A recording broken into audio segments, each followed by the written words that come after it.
Hello, and welcome to today's book chat. So today I'm going to be talking about the novel Inside the O'Briens by Lisa Genova, and obviously that's not part of the cover, it's just that I got it from my local library, and that's letting me know it's an express collection and I need to read it in 7 days, which I did no problem. This is a very fast-paced novel, it's a quick read, it's very easy to get drawn into the characters and the story. So, I didn't love this novel. I wasn't blown away from it, but I do think that this is probably partly because it was very similar to the novel Still Alice, which is also by Lisa Genova.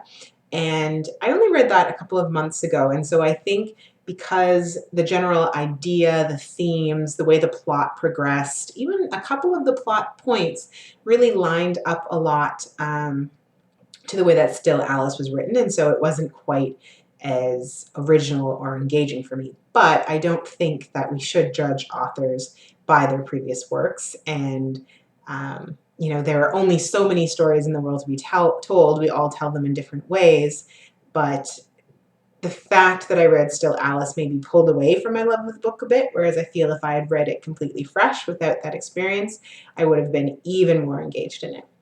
So just to tell you a little bit, Inside the O'Briens, like Still Alice, is about a person struggling with a hereditary degenerative disease. And unlike Still Alice, where the character had early onset Alzheimer's, this character has Huntington's. Though the novel doesn't just look at the story from the perspective of the main character, who is Joe, a Boston, Charlestown police officer who is very focused on family, love, loyalty, pride, and where you come from.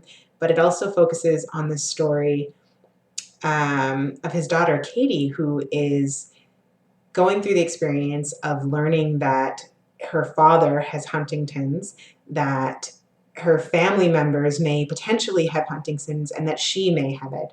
It's a 50-50 chance. And so looking at the novel from these two perspectives, I think was a really good method or way of exploring the story. So when we see Joe, we experience someone who's living this, who's watching his body essentially betray him, who's losing his career, the fear of losing his family, his wife, his life.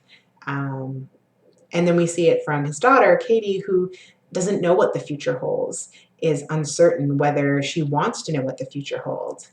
It feels like the flip of a coin. Will her life go down one path or will it go down another? And so something that I really enjoyed, and what I think at its core this novel is about, is just the question of whether it makes any sense to let the future determine what our present is going to be.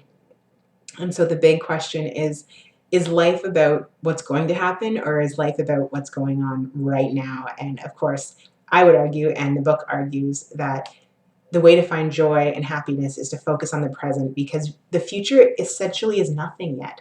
We could worry and worry about this far distant eventuality, and we could walk out a door in the morning and never come back.